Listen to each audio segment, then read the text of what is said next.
ඒ ඔයාලට ඇහෙන්නේ ස්වභාව ධර්මයේ තියෙන ලස්සනම සද්දේ. හැමෝම ආසයි මෙන්න මේ වැස්ස වැටෙන සද්දය අහගෙන ඉන්න. පුදුම ලස්සනක් නේ තියෙන්නේ. අපි මෙන්න මේ පල්ලියට යන්න ගියේ වැස්ස. අහිනවා වැස්ස වැටෙන සද්දය ඇහෙනවා. මේ බිම පුරාම හැමතැනම හිම වැටිලා. මේ බලන්න මේ තියෙන ඔලිව් ගස් පෙළියක්. අද පල්ලියේ මොනවා හරි විශේෂ දවසක් යාළගේ ආඥාවක් තියෙන. ඉන්න බලන්න ඔලිව් ගෙඩි හැදිලා මේ ගස්වල ඔලිව් ගෙඩි පිරීලා තියෙනවා. අපි පල්ලියට ඇවිදගෙන යන්න ලෑස්ති වෙන්නේ. හරි පරිස්සමින් මේ බිම වැටිලා තියෙන හිම හරියට ලිස්සනවා. හරිම පරිස්සමින් තමයි අඩිය තියලා යන්න ඕනේ. මේ සුවිශේෂී පල්ලිය ජෝර්ජියාවට යන ඕනි කෙනෙක් මේ පල්ලිය ඇතුළට යනවා පල්ලිය බලන්න. අද නම් මෙතන ගොඩාක් සෙනග. පල්ලිය ඇතුලේ ගොඩාක් සෙනග. අපි ඉක්මනට එළියට ආව. ඇතුලේ මොනවත් වීඩියෝ කරන්නේ ප්‍රේ කරන අය හැම තැනම පිරීලා හිටියා චර්ච් එක ඇතුලේ. ඒ හින්දා අපි එයාලගේ වැඩේට ඉඩ දීලා ඉක්මනට එළියට ආවා.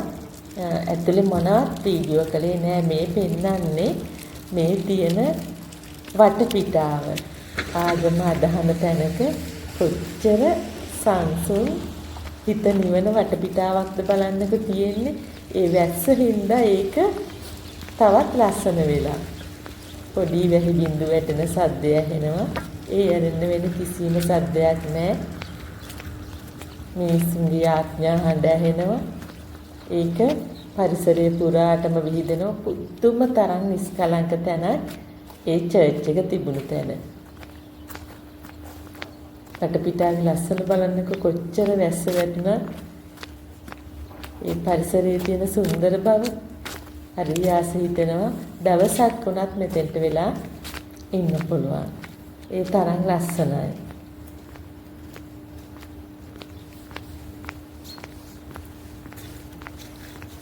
මේ හැම තැනම තියෙන ඔලිව් ගස්.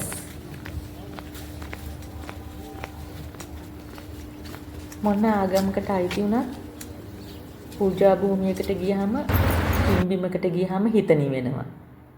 හරිම හිත සංසුන් කරගෙන තමයි එළියට බැස්සේ. ඊට පස්සේ ආව චුට්ටක් සිටි එකේ ඇවිදිනවා කියලා හිතලා වෙන කරන්න දෙයක්වත් නැහැ නේ ඉතින්. මෙතන ලොකු shopping mall එකක් තියෙනවා. චුට්ටක් ඒකට ගිහින් බලනවා කියලා ආවා. එතෙන්දිත් හරි අමුතු දෙයක් වුණා. අපි මෙතනින් මේන් ඩෝ එකකින් ඇතුල් වෙන්න හදනකොටම හරි පොඩි තරුණ වයසේ අවුරුදු 15 16 ගෑනු ළමයි 3 දෙනෙක් විතර ඉඳලා ඒ ළමයි අපේ ඇඟේම එල්ලෙනවා මොනවා හරි ඉල්ල ඉංග්‍රීසි නෙමෙයි ඒගොල්ලන් මං හිතන්නේ ඒගොල්ලන්ගේ ලැන්ග්වේජ් එක කතා කරන්නේ මොනවා හරි ඉල්ල ඇඟේ එල්ලෙනවා.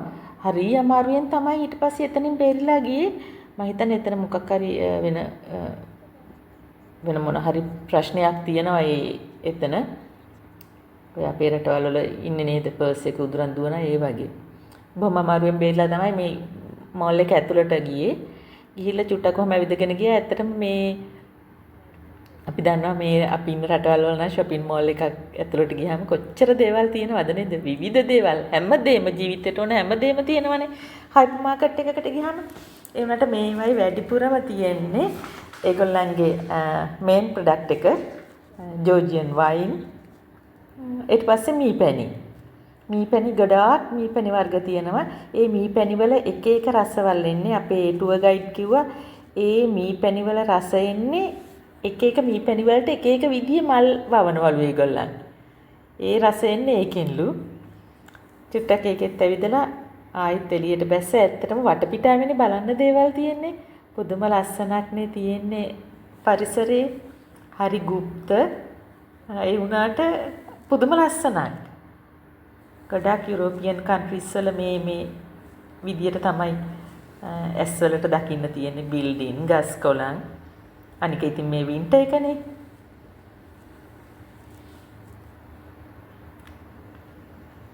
ඕනි තරම් ඇවිදගෙන යන්න පුළුවන් මේ පාරවල් දිගේ. කිසිම අරමුණක් නැතුව වටපිට බල බල ඇවිදගෙන යන්න පුළුවන්. මෙතන ඉඳලා තමයි මගේ ජීවිතේ විශේෂම දේ. මේ ඉන්නේ කටාරවල ස්ටැපර්ඩ් ශ්‍රී ලංකන් ස්කූල් එකේ මම උගන්වපු දරුවෝ. මේගොල්ලන් ඔක්කොමලා මෙඩිකල් ස්ටුඩන්ට්ස්ලා කියන්න බෑ මොකද සමහර අය තව මාසෙකින් ડોක්ටර්ස්ලා වෙන අය. සමහර අය මාස 6කින් සමහර අය අවුරුද්දකින් ડોක්ටර්ස්ලා වෙන අය.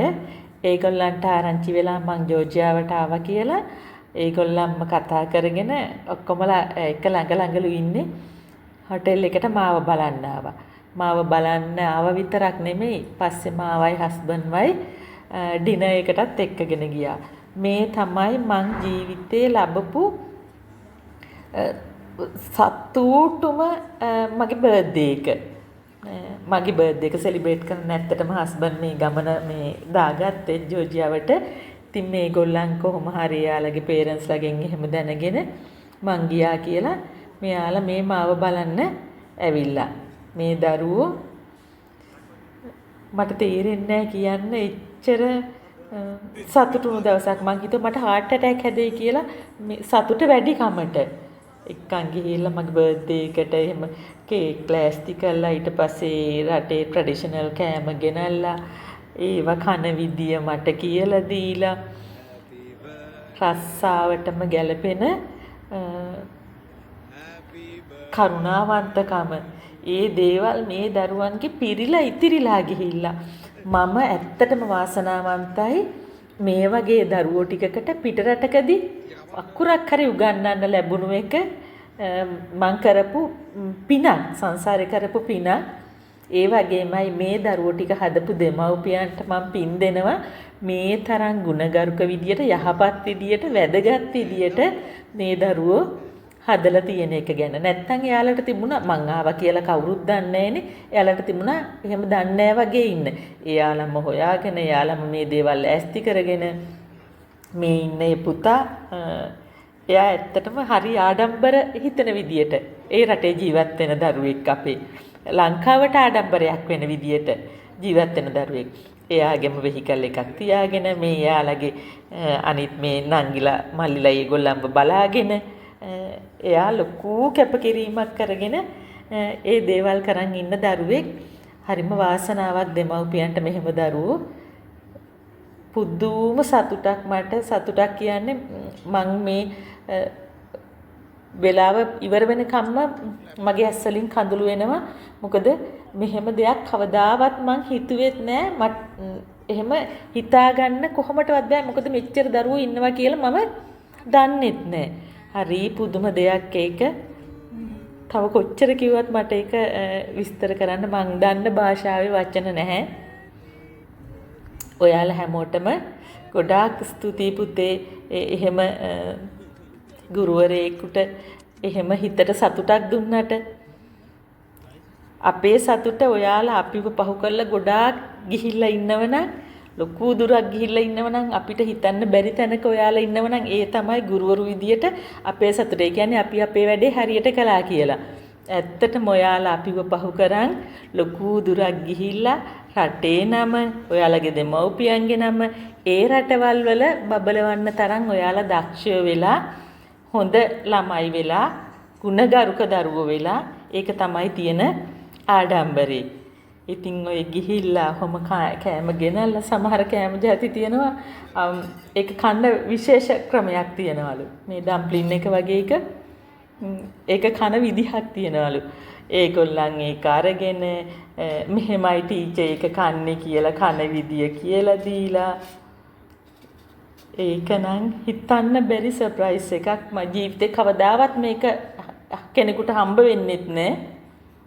ඒක මගේ වාසනාවට මට හම්බුණා මගේ ඒ දරුවන්ගෙන්. කවදාවත් ඒක අමතක වෙන්නේ නැහැ. කිසිම දවසක අමතක වෙන්නේ නැහැ. මෙහෙම දවසක් මගේ ජීවිතේ තිබුණා නේ කියලා. ඒගොල්ලන් කියලා දෙනවා කන විදිය.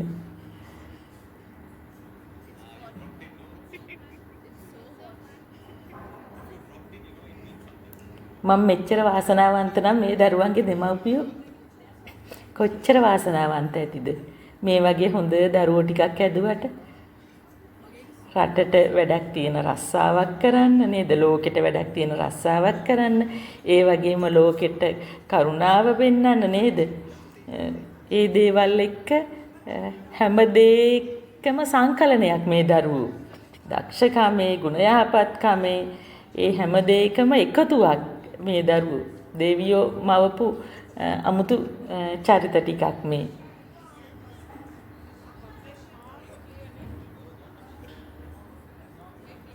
මං අද ගොඩාක් සතුටු වුණා පුතේ ඔයාලා හින්දා. ආඩම්බර වුණා ඔයාලා හින්දා.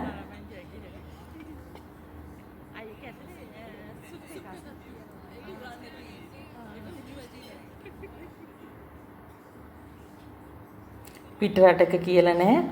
හොඳට තමන්ගේ භාෂාව හසුරවනවා මේ ඔක්කොමලා මම හිතන්නේ ලංකාවේ ළමයින්ටත් වැඩිය හොඳට ලස්සනට තමන්ගේ මව් භාෂාවෙන් කතා බහ කරන්නේ.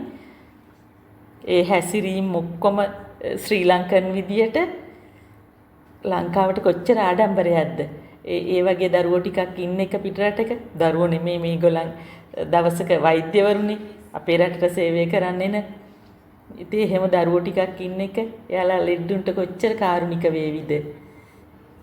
ඒ තරම් හිත හොඳ දරුවෝ ටිකක්